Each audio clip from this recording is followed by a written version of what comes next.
রহমানির রহিম। আজকের এই ইফতার মাহফিলের অনুষ্ঠানের সম্মানিত সভাপতি, ইফতার মাহফিলে উপস্থিত সম্মানিত সকল রোজাদারগণ, সকল উপস্থিতিবৃন্দ, আসসালামু আলাইকুম। প্রথমে আমি বাংলাদেশ জামাতে ইসলাম এবং তার নেতৃবৃন্দকে আন্তরিকভাবে ধন্যবাদ জানাচ্ছি। আজকে আমাকে, আমার সাথে আমার নেতৃবৃন্দকে এবং আমার সাথে আমার সফর সঙ্গীবৃন্দকে এই ইফতার মাহফিলে দাওয়াত দেওয়ার জন্য।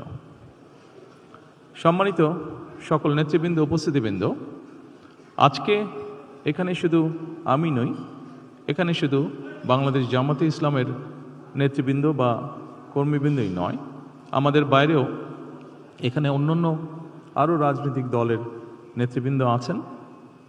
এখানে আরও অন্যান্য সমাজের অন্যান্য বিভিন্ন স্তরের বিভিন্ন সম্মানিত ব্যক্তিবর্গ উপস্থিত আছেন আজকের এই ইফতার মাহফিলে। আজকে আমরা একটি গুরুত্বপূর্ণ সময় সকলে এখানে একত্রিত হয়েছি। দেশের একটি গুরুত্বপূর্ণ সময়। কিছুদিন আগে দেশে নির্বাচন হয়েছে। এই নির্বাচনের মাধ্যমে গণতন্ত্রের যাত্রা শুরু হয়েছে।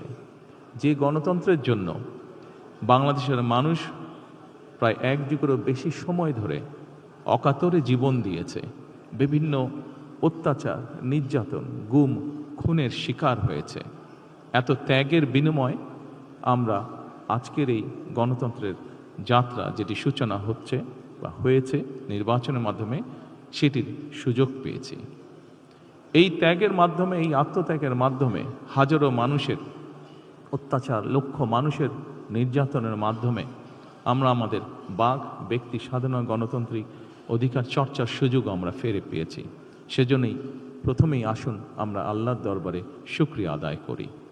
সম্মানিত উপস্থিতিবৃন্দ, বাংলাদেশের মানুষ আজকে অনেক প্রত্যাশা নিয়ে, অনেক আকাঙ্ক্ষা নিয়ে, অনেক আশা নিয়ে আমাদের সকলের দিকে তাকিয়ে আছে, বিশেষ করে রাজনৈতিক দলগুলোর দিকে তাকিয়ে আছে।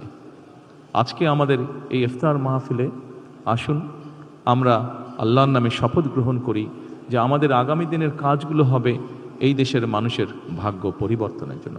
আসুন আমরা আল্লাহর দরবারে সেই রহমত চাই যার মাধ্যমে আল্লাহ আমাদেরকে এই দেশের মানুষের ভাগ্য পরিবর্তনের জন্য, এই দেশের ভাগ্য পরিবর্তনে কাজ করার তৌফিক আমাদেরকে আল্লাহ তাআলা দিবেন।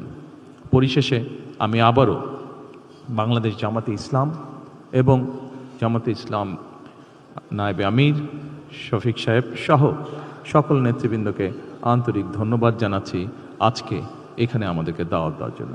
আসসালামু আলাইকুম।